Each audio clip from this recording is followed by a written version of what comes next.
Truck drivers rejoice. Joel Wagner from Daimler Trucks Perth has all you need to make your job look easier than Tony Modra sitting on blokes' heads taking a Frio Specky. Joel is in charge of the Fuso truck range and is ready to make your dreams come true on the road. Inquire about the 515 Canter City cabs, which have been very popular as a ute alternative. The 515 has more tray space and payload than a ute, is drivable on a car licence, and has car-like safety features. To top it off, there is a whopping 5-year, 200,000 kilometre warranty, which makes this beast more reliable than paid West Coast Eagles inside 50 free kicks during a Western Derby. So if you're looking to smarten up your transportation, from car licensed light trucks to prime movers, contact Joel at jwagner@daimlertrucksperth.com.au or ask for Joel on 9311 7400. Don't forget to mention the Purple Rain to receive the Purple Love treatment.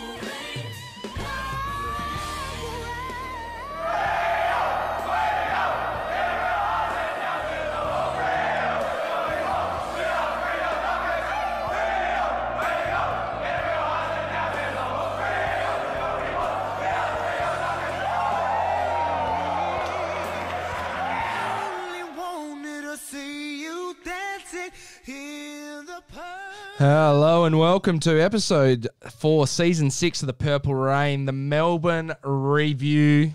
The review that's going to have to come, Oz. But just before we start, obviously, thank you very much to Wags at Daimler Trucks. Get yourself a truck, get around it. And Oz, mate, I think we've got something refreshing that we're going to crack into today. And, mate, today's episode as well is brought to you by, you can crack that, mate, for us. I'm cracking a nice. Let's go. Hear the sound. Oh, what a crack. Mate, from the Shelter Brewing Company in Bustleton, mate. So I'm drinking a refreshing XPA, mate. 3.5%, so I can have 2 of those during the pod. And away we go, mate. You're happy with that, Oz? Yeah. Mate, born and brewed in Bustleton. Get down to the old, the Shelter Brewing Co. It's on the jetty, mate. Well, get around it. Yeah. I'm looking forward to going down there. I am the... We're going to take over the joint. Mate, well, maybe we'll do a live show from down there. Live show from down there. Down in Busso, but... I don't know it yet. Guys, get around Shelter Brewing. It's a lovely XPA, mate. Lovely XPA. And for those who like the fruitier, they've got a summer sour and an Indian pale ale. So I'm an IPA and the sour ale. They're not really my bag, but it doesn't mean I won't give them a shot, mate, because I'm all about beers. I love them. Get on the beers. But, mate, this XPA is going down a treat. Oh, how's that for a sound? That wasn't even a sound effect. That's just me licking my lips. Hey, let's get into the game, Oz. Freo Dockers 8-10-58, defeated by Melbourne Demons 11-14-80 by 22 points. Let's get into the good, the bad, and the dockery. Let's get this over and done with, mate, because my weekend was... I actually had a really good weekend, but that's not the point. The point is that the Dockers... At 10:45, mate, I think they thought the game started at 11:30 because it was a bit of a shocker. But let's look at some good things, Oz. I thought the young midfield did a really good job. I thought Brayshaw, Cher and Sarong all played really well. They went through stages where they went in and out of the game a little bit. I thought Chera started off really well. Brayshaw started off really well. And then kind of Chera went out of it. Sarong came into it. I know Sarong's game time wasn't a large amount. But in general, I thought our mids were actually really good. Around the clearances, around the ground. Just need to work on a couple of things, and we'll talk about that in the bad. Hayden Young, mate, game number 6. Oz? Yeah, big fan of Hayden Young. I thought the criticism was unfounded, and I'll tell you why, because it's hard to hit a target when the targets are stationary and with people swarming all over you like white on rice. So get off his back. I thought he was great, mate. Yeah. I thought he was really, really good. His marking is not talked about enough. Yeah. But he's in a team full of average skilled players, his skills shine the brightest, mate. God, yes. And his ability to back his skill and pull the trigger, I hope he sticks with that, because if he makes 2 mistakes, that's cool, but because he'll set up 5 goals with his skill level. I thought Lloyd Meek's debut was solid. Look, Gawn slowly started to come into the game, but Meek actually played really well in the first quarter and was on top for large parts of the game. But yes. I mean, Gawn's a seasoned professional. Meeky first game. I thought that was about, that was as good a debut as you could hope for, just about. Young Switter, mate, Switkowski back, solid game back. The forgotten man of the Fremantle Dockers is back, and I thought he was really exciting, mate. Pacey. You know, I was really excited by Schultz and Switkowski when we're up and about. The Mosquito squad around there, in and under, looked pretty good. So I like those two working together. Yeah, can work a little bit on his goal kicking, need to kick. But that's everyone, really. And that's a great segue into the bad odds because, I mean, there were the four things that I thought were all right with the game. And, you know, they're bad. Look, Oz, I don't know how to put this down, but I've got forward structure / inside 50 / setup / leading pattern / shots on goal. You mean / game plan? Well, I don't know if it's so much the game plan, mate, but it's just it's a culmination of everything, and it was amplified by poor shots on goal. You know, like Chera's shot on goal, we'll talk about in the dockery, would dead set be one of the worst shots on goals. Henry missed a sitter. Collier missed a couple of really easy ones.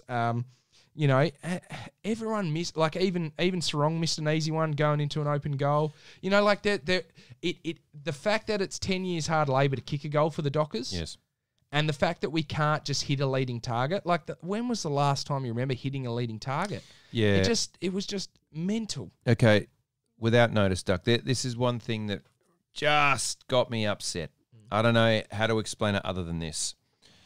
Fumble collection, fumble handball, dropped handball, fumble, kick, fumble, roll, fumble, kick into the forward line, Lever or May. And it was like the practice match without pressure, you look $1 million. And under the heat, it was just too fumbly, second touches, you know. Yeah. And we're better than that. And hopefully we'll be better for the run. But I guess going back to what I was talking about with game plan, at what point do you say, look, you know, we should be over this by now. You should be able to hit a target. Yeah. If you're running into 50, your job, if you're getting paid to kick goals, that's your job. Yeah. And, you know, when I'm never going to go personal, but if your job is to run inside 50 and kick a goal and there's no one around you, there's no referred pressure because you're on your own, you've got to hit that target. Yeah. And you shouldn't be kicking points, especially when we have momentum. And we're going to be talking about that later on. Well, mate, I think the skill level reverted back to 2019. Yeah. It was just atrocious. It was kind of like, the things that really stood out to me in particular was, it was like we hadn't touched the footies all summer. Like, I know it's been a condensed preseason, but it was honestly like we hadn't touched the footies. The other thing is that for someone like an Alex Pearce, looking at him, look at Alex Pearce versus Tom McDonald. It's a very, very easy comparison. You've got one guy who they could see at Melbourne, they had a deficiency forward, so they converted a key defender into a forward. Okay, they're like, look, you're going to have to play forward. The Dockers have the defenders on their list. We have to convert someone like a Pearce. I said this at the end of last year, mate. Alex Pearce should be playing forward. Lo and behold, he plays forward. He looks like an absolute fish out of water. Like, you know, the comments I was just saying, I thought he tried his hardest. I'm so upset that he got injured, mate. Such a kick to the guts for the bloke who just wants to play footy. And essentially debuted as a teenager and has only played 50 games since, you know, and 3 broken legs and now the MCL.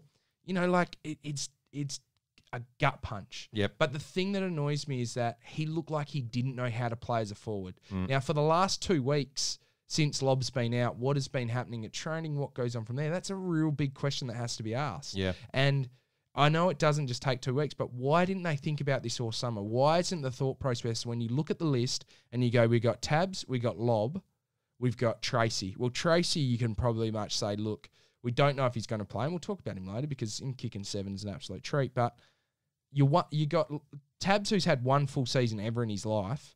Lob, who you never know, he's done his shoulder before, but you never know. And like we saw, it was 1 freak injury away, and we're just, I don't know if we you know, like, what do we break a mirror or something? Yeah. You know, like, what did we actually do? Were we walking under ladders all preseason? What's happened? You know, and if that's the case, you know, you've got to think of our depth in forward line, and you've got to look at a defender like an Alex Pearce, target one of them and say, mate, you are now going to be a key forward. We're going to play you as a key forward. We saw you play as a youngster as a key forward, or bite the bullet on Brendan Cox. And that again segues me to another bit, mate. Cox and Ryan versus May and Lever. They're both similar. These guys are carbon copies of each other. Cox and Ryan look absolutely terrible. Cox looked like horrid. He looked like bloody Andrew McGovern, not Jeremy McGovern. Ryan looked rusty. And May and Lever looked a million bucks. May had 24 possessions as a fullback. That is insane. Yeah. Mate, that's kind of like a Joel Hamlin getting 20. Like, I know he's a bit of an up from Joel Hamlin, but it is just, and it's It's the game plan that you've got to play against the Dockers. Yep. Just let the intercept defenders intercept, roll off and intercept, and they just took us to the absolute cleaners. Yeah, one of the things that concerns me the most is the fact that it doesn't matter how often we talk about forward entries or how often we hear about them working on forward entries. We still see the byproduct being just kicking it deep. Yeah. And it's not, and if I could just quickly jump into perhaps a question that maybe, I'm not sure, I haven't seen all the questions, but 5 forward isn't your answer at this point because all of the balls that were kicked were on heads. Yeah. It doesn't matter how good you are, you're always going to be a disadvantage. It was only when we decided to change the way we were kicking. I mean, we were kicking deep and then giving it away, and then we ended up kicking shallow and kicking away. But nonetheless, like, at least we were trying to lower eyes. Yeah. And if you look at teams that are efficient on the scoreboard and teams that, you know, they have good leading forwards, etc., you've got to hit those targets up. And at the moment, we can't hit those targets. And we're kicking overheads and we're bombing it. Yeah. And then we're getting basically hit up the other end.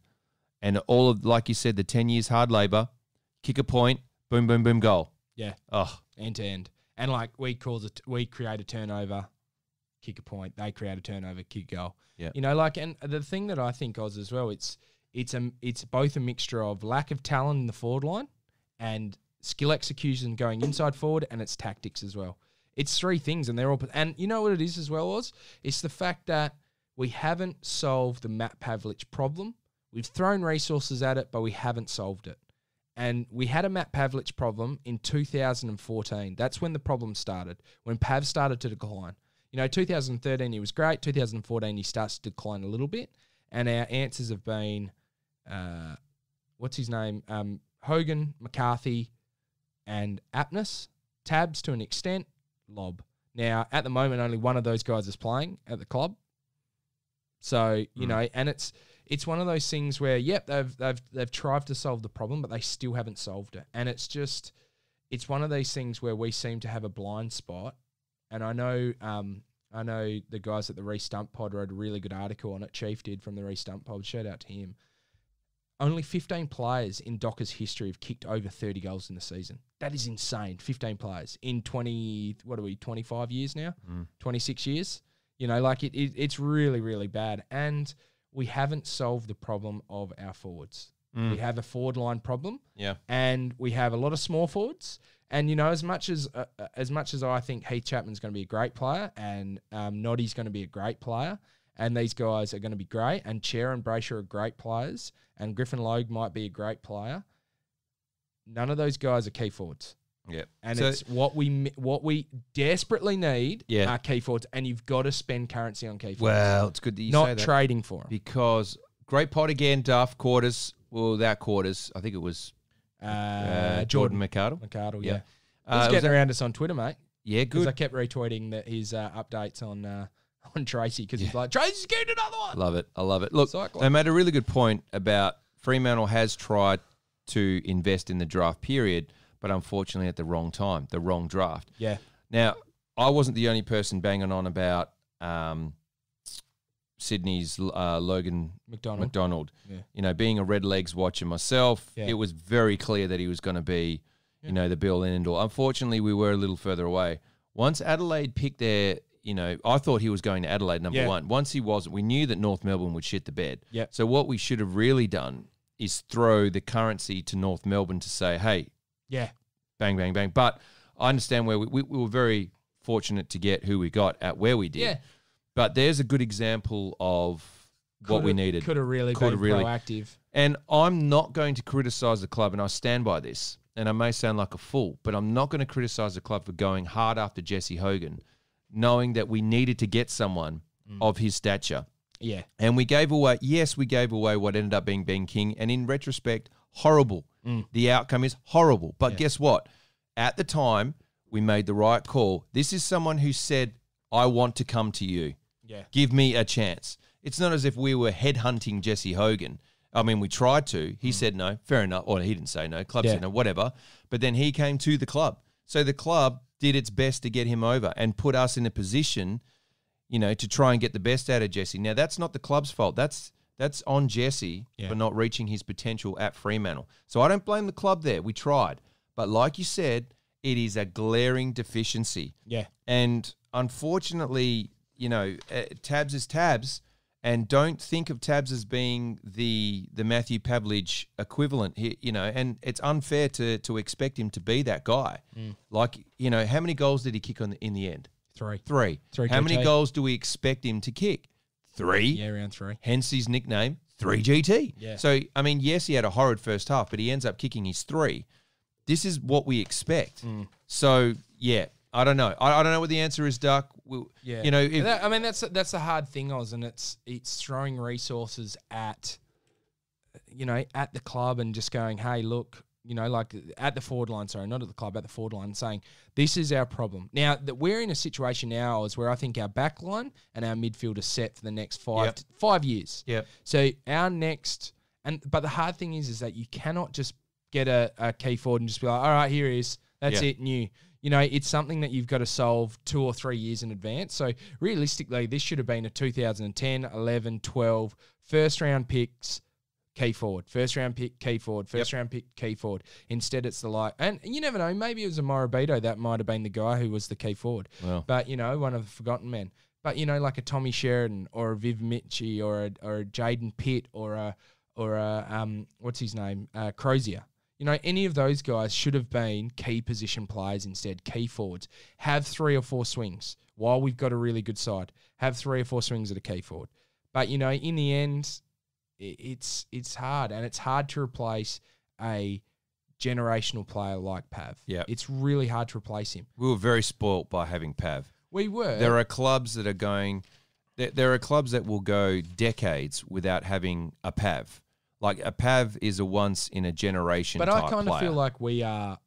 The thing is, Oz, however, we go the longest time without having a key forward. It's been so long since... It's been 5 years, essentially. Yeah. Like, now, Tabs had a good year last year. He did. But it wasn't like pushing for a Coleman year. Yeah. Like, we have not had anything like that in a long time. And what we wouldn't give... And this is where I'm kind of a little bit frustrated. Someone like an Alec Waterman, who's at Essendon, who didn't even get a game on the weekend, he seemed like he would fit really perfectly into our team and is exactly what we need. High lead up, high half forward, give us a target, give us something to aim at, lovely skills. Yep. And that's where you've kind of got to question, hey, what's really going on? Do we need another inside small forward who tackles? This is probably where you're going to. So I'm going to ask you this question. I was real surprised with who we chose as our medical sub, and I'd like you to explain to me why that, knowing that we had a couple of tours that were underdone, that we were actually going in. I was really surprised that Chapman didn't get, or even Darcy didn't get. Ash Chandler's asked this question about why Darcy wasn't the sub, and with Tabs especially having his quad awareness and his back issue. I didn't quite understand that either. Why would you take a big fella over, not even play, and then bring him back? Because he did go over on the plane. I would have played him purely on the fact that Hamling and Pearce are both coming off long-term injuries, and, you're rolling the dice. And even the medical sub is a little bit of a, well, we know that it's really... You're really playing with 23. Exactly. So it could be... and it could have been, I don't think we need another midfielder. Yeah, see, I would have played Darcy. I would have actually played him in retrospect, just because of how poorly we were inside 50. I would have liked to have seen Chapman because of the way he uses the ball. Yeah. Hey, mate, just one last bad. Yeah, go, I thought, I tweeted this, but when it was 0-4 to 4-4, I thought, in the first quarter, might as well blow the siren, eh? Like, honestly, that was the end margin, and we could never reel back those 4 goals, and it was always going to be really tough. So, look, I didn't. Yeah, I was just a bit frustrated by that, and it stunk of 2015 into 2016, 17, 18, 19, and that's a disappointing thing, and that's what we don't want to see. We don't expect the team to be free flowing, kicking heaps of goals. We know we're not that. We're blue collar defense first, but we've got to make the most of our opportunities. That's probably where J-Lo's really frustrated. Yep. And I bet the players are as well. They're like, we've got to make the most of our opportunities. Yep. Like we talk about KPIs, like we've got to kick every goal. every goal. They kick 4 in a row. They kick 0-4, and then they just kick 4 in a row. And if I could just jump on the back of that, I'll say that one of the positives for me and why I'm looking forward to next week is the effort was there, bro. The effort was there for 4 quarters. Like, we were outworked. Probably the first quarter we were outworked. But from there, quarter 2, 3, and 4, we outplayed Melbourne. We just didn't convert. So it's not as if the effort's not there. You cannot say that the effort was not there. It's just, like you said, it's the execution. It's being able to convert the opportunities that don't turn into just disappointment to the, it really is demoralizing when you work your nuts off to get the ball back and then you get a good shot on goal or you're open and you're leading into, and you can't hit the target or you miss the shot. It is demoralizing, bro. Mate, just into our favourite segment of the bad, and it's Ducks Donuts. Ducks Donuts. Donuts. Wait, it's another one. Okay, go. Now, guys, if you want to buy the Ducks Donuts T-shirt, I get a lot of comments on it, mate. I think I'm the only one who's ever bought the Ducks Donut T-shirt. It's on our Redbubble, so get around it. But look, just a couple of donuts. Quarter 1 goals. Not kicking goal in the first quarter. It was an absolute kick to the guts. Hamling didn't touch the ball in the first quarter. Lloyd Meek in the second. In the third, which we played pretty well, everyone got a possession, which was fantastic. And then in the last, Lloyd Meek and Schultz didn't touch it in the last quarter. I'm surprised by that. Weird. For some reason, I thought he had a good last quarter, but he did. Meek or Schultz? Meek and Schultz. I thought Meek actually played, again, we're not expecting Meek to beat Max Gawn. Yeah, please, no. Realistically, I think please, in people, terms please. of those donuts, I'm not too displeased. No. But I thought Meek was solid. Yeah, agreed. And he'll get better. Agreed. He'll get better. Because I didn't think that Maxi Gawn had a overwhelmingly positive influence on the game. That's it. I thought Meek did his job. That's it. Mate, into the dockery. Here we go. Injuries are now becoming dockery, mate. It is. I think we've got 14 players on the injury list, and 2 weeks ago we had 3. Yep. Alex Pearce is confirmed 6 to 8 weeks. Hamling 4 to 6 weeks. Liam Henry now has a calf apparently as well. So hang on. When was that announced? That was announced just today as well. God. Liam Henry's had a calf. So, mate, we're actually in all sorts of getting 22 together, mate. Like, seriously. So you can't expect any wholesale changes based on the fact that we don't have anyone to come in. If you look at the list, like I actually looked at the... Hang on, let me just get this because it was just up on the Freo website before. Shout out to Freo for making it available to us. But the amount of injuries that we have is honestly getting to the point where we cannot be 100% competitive given... I just can't see it happening. Yeah. I can't see where are we going to bring in these players to help ultimately. Let me go through it. So I've got, at the moment, so he's not listed here, but I've got Sam Sturt is a test, but he's likely to come back through the waffle because he hasn't had any real game opportunity. Yep. Frederick's a test, again, similar. Is he coming straight back into AFL or will he go through the waffle? O'Driscoll's a test. He hasn't played senior footy yet. Brandon Walker. He played for Perth. He played seniors. Well, I'm talking about this year. Brandon Walker test. Griffin Logue 1 week still. Michael Walters 1 to 2 weeks. I'll probably say 2 weeks on that. Bailey Banfield ankle 3 weeks. Croden 3 weeks. Tucker 3 weeks. Hamling, like you said, he'll be 6 weeks maybe plus. Pearce 8 weeks is about right. Yeah. I think. But then will he come straight into AFL after being out for 8 weeks? Don't think so. Bewley, we don't know what's going on. Is he still alive? Haven't seen him. Yep. Is he the new forgotten man? I mean, Gyro was originally the forgotten man. Oh, yeah. Like when he was known, like, Gyro? Is he still on the list? There you go. Stephen Hill, is he alive? Is he dead? Is he missing? I don't know. Haven't seen him. Yep. I don't know. Stephen Hill hasn't played many games since he made Duff wrote a really great article on it today. Yeah. Since he got to 190 games, I think he's played 20 out of like 70. Yeah, right. Something like that. Righto. Mate, the guys who played on the weekend for Peel, Chapman, Dooman, Tracy, Weston, and Wilson, Tracy can't play. So that's 1, 2, 3, 4, plus Darcy, plus Leno Thomas. So that's 6 guys. Oof. 6 guys, and we've already lost 3. Well, you can't make... I mean, people are calling for changes, but... There has to be some guys, mate. Some of the guys who played on the weekend. Well, anyway, yeah. mate, just a couple of more Dockery things. Tabs being both the best and worst on ground at the same time. Yeah, it's Dockery. According to player stats, he was the best player on the ground and played his best game ever. Obviously, we saw the great Chera try and have a shot for goal and just absolutely give it the old Mally route. Mate, to rub salt in the wounds, and I believe this is Dockery, Tracy kicking 7 goals in 3 quarters of footy, nailing all his set shots, taking big contested marks, and he's out till round 5. He played the last quarter in the ruck, like I said. Mate, they're just unbelievable. And look, shout out to Fraze. Caught up with young Fraze McGuinness today, and we're chatting about a whole bunch of things. And he reminded me that kicking 7 has not been accomplished in a very long period of time. And we have a potential real goer, big boy. I did say to Fraze, mate, suit up because you could be mid-season draft with the amount of injuries we got. He's looking in good nick too, but he's co-captain at Perth, so I can't see him getting. But anyway, is there anything more Dockery, Duck, than getting rubbed out in a practice waffle match so you can't play AFL? But you know what you can do the next week after getting rubbed out from playing waffle is play another waffle practice match to kick 7 and then you're in form. But guess what? You can't actually play at the beginning of the season because you're rubbed out. I mean, does it get any more Dockery than that?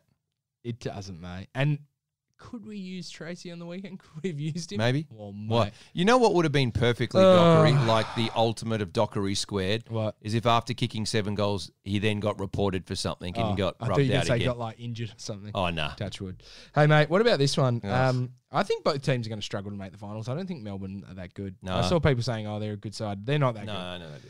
Also, 21,000 at the G. That is Melbourne, you know. Hortz didn't say that Melbourne were Dockery. Hortz, come on. That is Dockery Central. Hortz. Well, that's not necessarily Dockery Central because we get crowds. But dead set, how can you not fill up the G? Melbourne have not had a game at home. Ski season, maybe? Mate, they haven't had a game at home for a year. They're up and about, and they get 21,000. That is pathetic, Melbourne. That is pathetic. All right, let's go to a break, Oz. Range Rover sale at the time? Yeah, maybe. Let's go to a break. When we come back, a little bit of Peel Talk, and then your listeners' questions.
Come on. Ah, come on. Duck, have you ever had problems with computers, mate? Look. Every day of my life, mate, is a problem with the computer. Well, you know what, mate? I've got a solution for you, buddy. Just Make It Work will take care of all your IT problems and help you use technology to reach more people, make more money and waste less time. You can relax knowing you're in the hands of real Dockers supporters. Get on to jmiw.it. Call or email and mention the Purple Rain for 20% off your first project with Just Make It Work, Duck. I suggest you get around it. Welcome back to the Purple Rain, Season 6, Episode 4. Remember, guys, we're brought to you by Daimler Trucks, Purple Rain, Shelter Brewing Co., and Just Make It Work. Get around that. And remember, we're part of the Horde now. Yeah, pretty awesome. So get around their stuff. They got some great docuseries and things like that. And they're, you know, I've already thrown out a Tambot one out into the ether. So, mate, Premiership Central down in TA, Still haven't mate. been at TA. I haven't got the invite to come down there, mate. Maybe when we do the documentary, I could help do a bit of a voiceover and come down. Oh, yeah. Oh, yeah, baby. Hey, mate, let's just quickly get into some quick Peel Talk before we... Have we got a Thunderstruck still? Yeah. Go. Look, a couple of guys played for Peel. As we've talked about, the Cyclone, mate, kicked 6 in the first half and then played well, kicked one more goal and was really, really good. Chapman looked really good at the back. I reckon he might debut this week, Oz, yes or no? Yep. Obviously, Doodle Dooman played.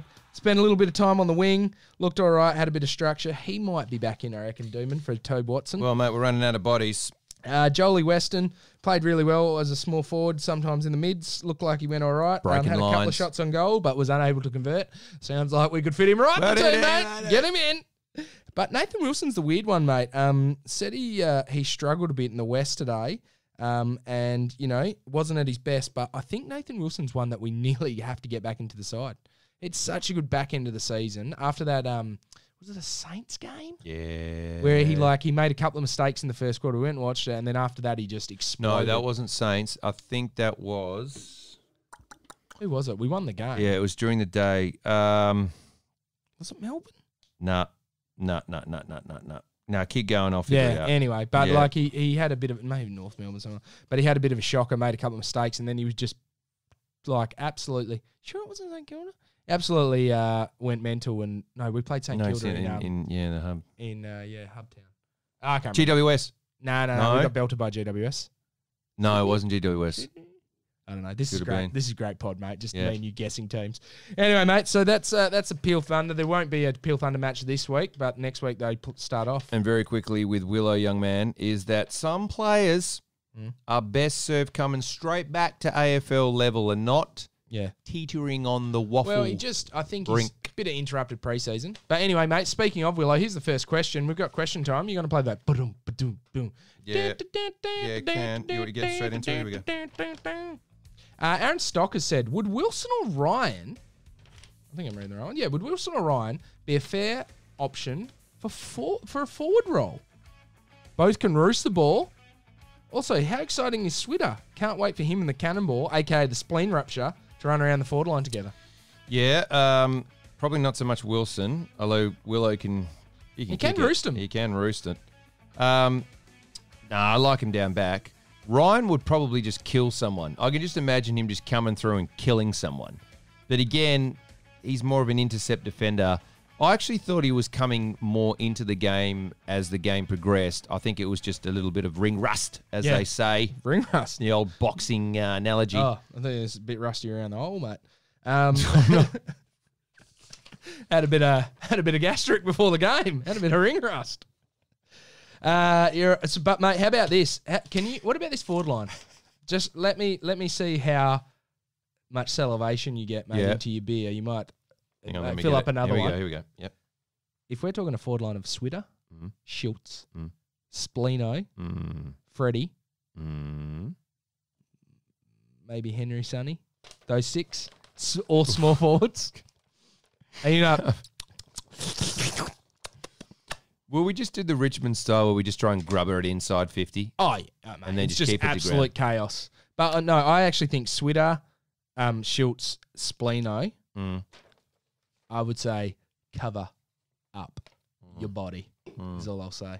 Because those guys will destroy some stuff. Is there how, I think it's Adidas do it. I think Nike do it too. Those compression vests that have like the padding. Oh, yeah. Do they do the spleen one? Oh. And they tag it Spleeno vest. Spleeno vest. How about this, mate? Might have been 1991 grand final, Tamworth. One of the players had crack ribs, so they got a spray container, right? A plastic drum. Yeah. Or container. Cut it, put it on the guy's ribs, and wrapped it around and used it as rib protector. Yeah. Played. I think Tamworth beat South Park by about 10 goals that day, mate. Kicked 7 goals into the Breeze first quarter. Bang, game over. Chafing there, mate. Okay, James Alexander. Braden Quarterman of the West used the word dockery 4 times in his article this morning. Shout out, Braden. How you going? I know you listen. Love your work. How much in royalties does he owe you? We'll hopefully be there on Sunday up in the media box. Ceteris paribus conditions. And we'll see Braden. We'll just give him the old... mate. Picking up what you're putting down, mate. I will be the Give first us a shout out, mate. to the party pies. I will be the first to the party pies. Party Pie Central, mate. And hopefully we'll have something to announce. Actually, I forgot to ask Bretto if we can announce the stuff about the patch. Oh, Announcement about the patch incoming, guys, but I think you may have realised what it is already. John Lobby Hines has said, how do you feel about our list management of the club, considering we don't have a lot of tall forwards on the list? We delisted Hugh Dixon at the end of last season. Yeah, look, the Dixon one was... I was a little unsure as to why we got rid of another tall. Need a tall. If it was a young inside mid, yep. Okay, we love the inside hard mids. But we need tall forwards, mate. We're a bit short on the old talls. Here's the question I have for you. If he was still on the list, does he play this week? Dixon? Yep. I think he would have played last week. Yep. I think he would have, just purely because we had no key forwards. I don't think people like, oh, Dixon, that debut. He didn't play that well in his debut. He never really played that well in any of the preseason matches. It does take a while with the youngins. I don't think he was setting the world on fire. Yeah. Look, if he plays well for East Freo, good on him. Good luck. God bless to the young fella. Hope he does really well. Do we Only tip the positive cap? vibes. If he does fire up, do we tip the cap and do go... we bring him back? Yeah. Say, come on back, young fella. Look, I've said this before. I'm going to put it out there. Fraser McGuinness in the forward line. Oh. Freo, are you listening? Fraser are you McGuinness. listening, Freo? Mate, that's a Fraser McGuinness thing, not a Dockers thing. He should have gone to Freo like 5 years ago, mate. Yeah, correct. Phrase, get to the Dockers. Yeah. All right, you're right, mate. Jeez, mate. I thought it was a Braden Court. No, it's a Robert Forsyth question. Hate to point out one bloke, but Jay Aish had a shocker. 1 tackle, 3 clangers. No help to the midfield at all. Any wonder they look exhausted? Same old story. The A-graders having to put in way too much work to cover for the non-skilled lazy ones. Oh, boy. Ooh. Shots fired. James Aish did not have his best game, and he's a guy who, really... He's lonesome, young man. He wasn't on his own, but, Aishi didn't have a great game. I think he'll really reflect on that. I think he's a bit rusty, coming off a bit of an injury, bit of tightness, but look, you expect more from a guy who's played... I think he's played over 100 games now, Aishi. Definitely should have. A lot of clangers, a lot of real unfortunate ones where Aish, and we saw this a lot last year, where he's the guy going back with the flight, and he's like, Jesus, I cannot do this. Like, that's not his role. He's a winger, and he's not the biggest dude, but look, he's done now 6, 7, probably 8 pre-seasons. He knows what footy's all about. He knows what's required, and he'll reflect, and he'll know he's had a bad game. But, yeah, look, when you go at 41% disposal efficiency, I'm not exactly, bringing the house down on you, saying you're killing it.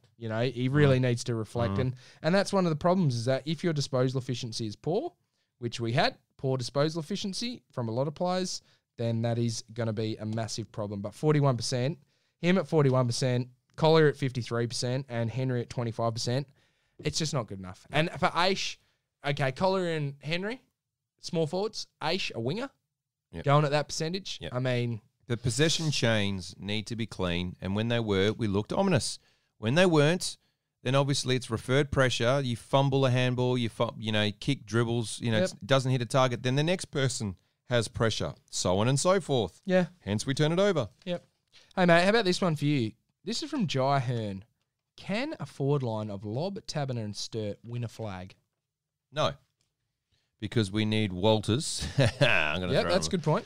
We need Walters to be firing. I still don't know. I prefer Walters kicking for goal because I know it's going through the big sticks. Yeah. He's the most reliable set shot I think we have at this point in time. Tracy excluded. Clearly hasn't played, hasn't proven himself. The other guys, give or take, who knows. But Walters is also, aside from Mundy, the best inside 50 deliverer we have. Yeah. Lace out on the boob. So, he needs to sort of mix it up a little bit. We saw it with Trav.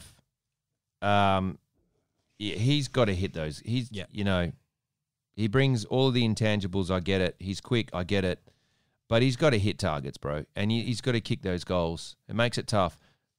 Yeah, mate. Is at TC today, him being a good TC old boy and like a really lovely bloke, there was just a lot of like Trav just had a shocker. And if Freddie can come back next week, what does he give us, unfortunately? Oh, there's too many injuries. Yeah. So I don't think there's going to be wholesale changes. All right, you're right, mate. This one's for you, mate. It's from Paul Footman. Shout out, Footy. How you going, mate? Long time lurker here. Any correlation between the Pies' historical structural issues in attack and Frio's given the JL connection? Is part of the scheme system he's come over with? I thought, yeah, the Magpies do have a weird system, and they haven't had a key forward in a while as well. So it's maybe a system that can evolve and survive without a key forward. But footy's a pretty simple game, and the thing that we lack is the ability to lead and hit a target. And that sounds crazy saying that about an AFL club. But the fact that if we, like, just getting a push-off lead, running out, hitting the target, that's it. That's all it is. That's all you got to do. It's not simple. I mean, it's not hard. It's pretty simple. You know, you don't have to overcomplicate footy, and I think maybe those teams that defend first make the game plan complicated for the forwards. Yeah. And you look at someone like the problem that we have constantly is that we juxtapose with Eagles. And Eagles do it so easily, so efficiently. It's like, why can't we do that? Why can't we do that? You know, I was like, why can't we do that? Yeah. Sorry, man. I was really looking into your eyes when I was. But, you know, that's the problem. Yep. All right, this one here. This is from Jeremy. Shout out to Jeremy. The legend donated to the pod, mate. Mm-hmm. What a ripper. Yep. Shout out to you, Jess. Thanks, mate. Love you. What big trade do we need to get a key power forward who delivers immediately before the Fife Walters windows close? Can we get anyone in Oz? I don't think Logan McDonald's going anywhere. Well, I was going to say, I don't know what it would cost to get Logan McDonald, but he's the guy that said, I'm a one-club player. So he ain't and coming. He's at Sydney. No one leaves Sydney ever. No. So then you're looking at which power forward would want to come over. How about this, Oz? Would it have been crazy last year to offer the Swans pretty much nothing? Maybe they give us a pick. And we say, we'll pick up Buddy Franklin's contract for the last 2 years. It's big money. It's big money. It's high risk. It's not long term. Yeah. The more I think about it, it's a stupid idea. Well, it's not stupid. I see where you're going. Maybe teach some of the young bloods how to, give us a couple of more years to get some of the young bloods coming through. Yeah. Bit of a stopgap. We take on, because we've, potentially we got space in our cap. Yep. Take on that space. Yep. Take the hit. Yep. Bit of a salary dump. Yeah. Maybe they give us Franklin and a second rounder. Do you think if we knew in hindsight that North Melbourne were going to melt the way they did, that we would have preempted that with a trade package ready to get up there in order to get Logan McDonald? I think there should have been something in play. If there was, maybe. Sydney might have just hung up the phone. Sydney might have been like, mate, you can offer us the world. We're taking Logan McDonald, But even if North Melbourne were going to choose who they were going to choose, it was never predicted to be. Mate, how good does Sydney look as well? It just does my head in. How is it possible that you just one draft and they're fixed. Yep. They got some good players. Is it me or you? It's you, mate. Lee Smith. Did I even answer the question? What was the question? Which key forward could we get? Key power forward could we get? I know. Is it a wholesale? Is it a Jackson? I was going to say wholesale fire. I don't know. I think we'd have to trade Fife or Walters, even though we want to get them while they're still in their prime for a key forward. I don't want to trade Walters. I don't want to trade Fife's the captain. By the way, how good does Fife look in the midfield? If he doesn't get 2 Brownlow votes, he'll get 2. Yeah. He looked better than Petrarca. Yeah. They're loving Petrarca on Oh, the my TV. God. All right, mate, you go. Lee Smith, should David Hale get the sack after years of poor scoring, poor forward structure and poor goal kicking? Surely it's time for a change. Also, have our skills gone backwards since last year? Skills were worse. They were worse. David Hale. Look, we don't know the ins and outs of the club. Yeah. I would say he's been the forward coach for a number of years. We have not got better, and that's all I'll comment on that. Read what you want into that one.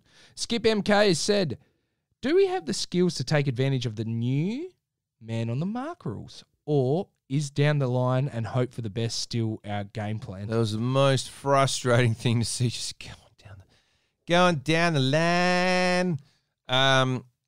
Look, no is the answer to that question. Not from what I've seen. Do we have the pace to take advantage of it? Yes. Yeah. If Freddie's playing, that's probably where guys like Collier could use their pace. But then, of course, it's like hitting the next target, Yeah. which is problematic. If we're going to hit short kicks, I just didn't see enough of the skill execution to say yes.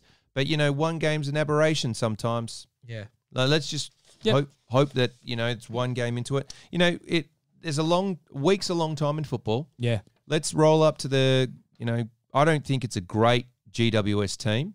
Having watched the Amazon series, I don't know if Leon Cameron's really worn down those guys. Have you seen that? No, I haven't, but I've heard there's a lot of swearing. Yeah, look, there's a lot of swearing, but gee whiz, I don't know. I don't know if that message has been lost in that playing group. Yeah. Yeah, it'd be interesting to see how they go this year. They got a lot of talent, but they haven't fulfilled. Is that a Ross Lyon team, you reckon? Yeah, I think so. Ross the boss is back, baby. Okay. You don't think I won't be watching those presses? All right. You're right, mate. No, it's you. No, it's you, because No. I just asked you, do we have the skills to take advantage of the new men? Yeah, you did, mate. I knew that. Do you Robert know- Palladino and Michael without a surname. Yeah, he was from Twitter. Oh, is he? Yep. Hey, Michael, how Similar you type going? of questions.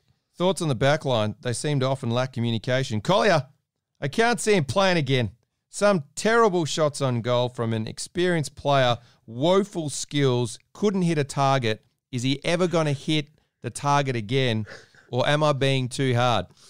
Michael actually only asked about the backline stuff as well. But the second bit about Collier, I've said my piece on him. He's a progression stopper. I don't know why we'd play him. I don't know why we played him at the end of last year. I think that he has served his purpose at the club, and good on him in his next ventures. He may play this week just purely because we don't have another player. But if he kicks 3 goals, he's a hero. Realistically. Yep. But guess what? Good kicking's good footy, and good goal kicking's footy. Backline, the Hamling piece in the backline was a bit weird, and Cox and Ryan were down. They were down, and they didn't play that well. Now, Cox ended up going at 90% and Ryan at 85%, but I thought they both played pretty poor games. And Cox's bounce, I didn't add that in the dockery, the Harlem style. That was nice. No good. Mate, I've got 2 questions for you. Yeah, These go. are without notice, and it counters those 2 questions, or those 2 people. Number 1, at what point does getting yourself into the right position and putting yourself into the position to score, at what point does that outweigh the fact that you keep missing those opportunities and whether or not you get dropped from a team because you can't take them? But what's the tipping point on that? That's the first question I have for you. Second question I have is with Hamling and Pearce now out, potentially Lowe coming back in, so the old 3 get back together. Is that not That's good. a better looking back I like line? that. I like that balance in the back line. And we talked about Hamling and Pearce's disposal by foot and the fact that it slows down our rebound. I would like to see the gang back together, Yep. But Logue's still a week away, I think. And what about that first point I asked you? Collier, getting to the right spots but not converting. Look, in the end, you've got to convert. That's what you get paid for as a forward. And if he's not converting, then... But he's not the only one. Because I'm asking this generally, but if you're a player, Duck, okay, you're coaching, right? Yeah. You got players that get themselves in the perfect position. Yeah. They get the opportunity to create. Yep. At what point do you keep trusting them that they will eventually create? Yeah. And they're still in the right positions, getting a lot of the footy, but not delivering. At what point do you say, okay, enough's enough? Or do you just go, look, eventually these guys have the skill to be able to execute? At what point is that? What's that tipping point? Yeah, I don't know. Is it the fact that they don't kick, if you don't kick a goal, like you kick one, like I felt like Switter and Schultz both miss simple chances as well. I don't think Collier was the only one there. Correct. And I think it's just it unfortunately is a problem that we've got in these small forwards that we've selected that are tackle first, defensive first. They're not natural goal kickers, and they need to work on their goal kicking a lot more, and they need to have that swagger and that confidence. It comes with confidence as well, it's just hard, mate. It's a really hard question. Speaking of hard questions, this is a real hard one for you from Michael Gallagher. Shout out to you, Michael. Hey, Michael. What is a more dockery trait? We've got 3 options. Option number 1, 2 dockers spoiling one another when there's no opposition around, or often the opposition just picks up the ball and runs into an open goal. A scoreless quarter, or kicking into the man on the mark, especially when having a shot for goal. Out of those 3. Well, kicking into the man of the mark doesn't seem to be isolated to Freo. So I'm going to say no to that one. Okay. The next one, which is certainly dockery, is two dockers going up to spoil each other. Yep. So there's no communication. And often resulting in a goal. resulting in a goal. Yeah, that's the part that's dockery. And then the other part was the scoreless quarter. You know what? You know what hurts me? Is that's becoming more of a norm. Yeah. That's, if you look at, like one of the things that I get pinged, during the game, here comes another scoreless quarter. Yeah. Like it, I don't think we should be accepting that, but it's like fans are almost accepting that. Here comes another scoreless quarter. Yeah. Oh, jeez. Like we're playing 3 quarters of footy. Imagine if we played 4 quarters of footy. Be mental. We'd win every game. We'd win every game. Like I said, quarters 2, 3, and 4, we win. Yeah. Quarter 1. It's the quarters are random, mate, but we'll have one scoreless quarter. Yeah, okay. All right, Oz. This one's for you. This is the last one I have for you, mate. Yeah, I've got 2 for you. Okay, Matthew Reynolds. Back to back. I know I asked it a week or 2 ago, but it's looking more likely. Can we play Meek and Darcy in the same team, rotating through the forward line? Try and make a contest instead of tall defenders racking up the intercept marks on smaller opponents. Yeah, I like the thought of Meek and Darcy playing next week together. And Longmuir in his presser said yes. Yeah. He flat out said yes. Yeah. Do you think those two can play together? Yes. Yes. I think they'll be good. I think Meek's a solid forward. Yeah. He's not great. And I think Darcy's solid. He's not great. They're not lob, but they're solid. And they'll provide us an option. And you know what we saw from Meek? He was getting smashed, but he was just getting up. Not once did he... This is what impressed me. Not once did he look like he was injured. Yeah. And he getting smashed straight back up into it. Mate, 2 last ones for you. This one I really know you might come off the long run from. This is from Zoot. I don't like singling people out, but Blake Acres is the softest 191-centimetre player in the comp. When we're lacking big bodies, we need guys to step up, and it seems like he would just get pushed off the ball like blokes like Salem or Langdon. Also, love to see Chapman get given a go, given our lack of tours, and at least provide some kind of target up there. So start off Blake Acres, mate. Okay. Let me start by saying that anyone who plays AFL football has a level of hardness, regardless of what we think, that we would never know. Having said that, it does not look good when you're getting beaten by a midget when you're in the forward line and you're just getting pushed out, or when you're in the ruck and unfortunately you didn't engage physically and it looked like you were just getting shoved out the way. Now, St Kilda were quite happy to offload Acres. Yeah. Like almost like steak knives. And he's still a young man. Yeah. And he has a lot of potential. But AFL can be a fleeting sport. Yeah. In terms of one's career. So he is a big boy. Yeah. And I think all it's missing at the moment from Acres is a level of physicality that actually matches his stature in the game in terms of physically. I mean, if he wanted to knock someone into next week, he would. He just strikes me as a real nice guy. Yeah. Too nice. Too nice for footy. Yeah. I honestly don't think he doesn't want to, like, he's deliberately avoiding it. I just think he just needs to get physical. I don't know how you do that. Yeah. Because it is an instinct. Listening to Olivia Newton-John. Yeah. Let's get physical. So that's the first part. Yes, I certainly think that there were elements there, but he's not alone. Yeah. But he'll look at that and he'll be disappointed. Oh, yeah, you've got to reflect on that. You got to reflect on that. But the thing is that we saw it 2 weeks ago as well in the practice match. Yeah.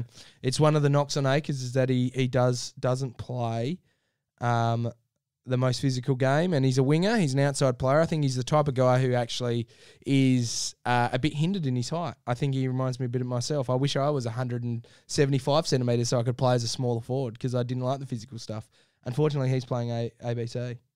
Yeah. He's playing ABC. He's playing AFL. AFL. What am I doing, I know mate? what you're saying. Sorry. So he's playing ABC. Yeah. How's that going? All right. Second part to that question again. Was about Chappie. Chappie play? Oh, look, if Chapman doesn't Chappie play play? this, he should have played last week. And that's, look, I'm not at the selection table or whatever. Is that where we should be? But that's Selection table. Yeah. Yeah. Well, look, you know, he's a tall. He's got skills. He's a great intercept mark. He's going to have to play in the back line, one would imagine. Yeah. Or, you know, if you want to shove him on a wing, shove him on a wing. I don't know what Chapman would have given us that Tobe Watson gave us. You know what I mean? I feel like Chapman could have taken Tobe's spot. Tobe's we didn't talk about him. Ugh, We didn't talk he about had a him. shocker, mate. He had a shocker. He did have, and with that look, you just pile on. All right, last question for you, mates, from David D'Souza. Hey, David. Is Belly's reassessment of injuries as a later date the same as the old TBA? I ask this as it seems to be the case now with injuries we have, that they are reassessed at a later date or after the brace comes off, or is this just standard practice with difficult injuries? Firstly, I applaud the way that Freo have gone about this, because what grinded the gears, as you would say, Duck, is immediately a TBA. What the hell does a TBA mean? Yeah. How long does it take to announce how long people are out for? So what they're doing is, this is professionally or traditionally how you look at it, how long this injury is going to take. Yeah. Roughly. And then we will reassess. Now, Yeah. it is very possible that in the 4th week that, you know, the reassessment's taken place week 2, week 3, and then week 4 he could be ready to roll. Yeah. But at least there's a time frame. I do feel that the recent Hamling Pierce, they're kind of stuck between a rock and a hard place here, because Pierce's history with injuries, and if I could just talk about this for a second, I feel sorry for the bugger. He is unfortunately, there are guys that just, and people are going to hate on me for saying this, there are guys that unfortunately, for whatever reason, really struggle to get out on the park. And it's not through effort. It's not through, you know, a mental weakness. It's nothing to do with that. It is purely bad luck. Yep. Or just their body can't take the rigors of AFL. Yeah. If you look at Pierce's injuries, well, I mean, once he injured his leg, and that was horrific when he first did it. Like doing his leg again, like twice, again and again. That's a byproduct of the first injury, and then to come back and then get landed on. That's not even on him. Yeah, that's just got landed on. Yeah, I mean the poor bugger, and it's not because of the lack of effort. And when we didn't need to see him cry. Yeah, I didn't need to see that. Yeah, why do they keep showing that? Why do they keep showing that?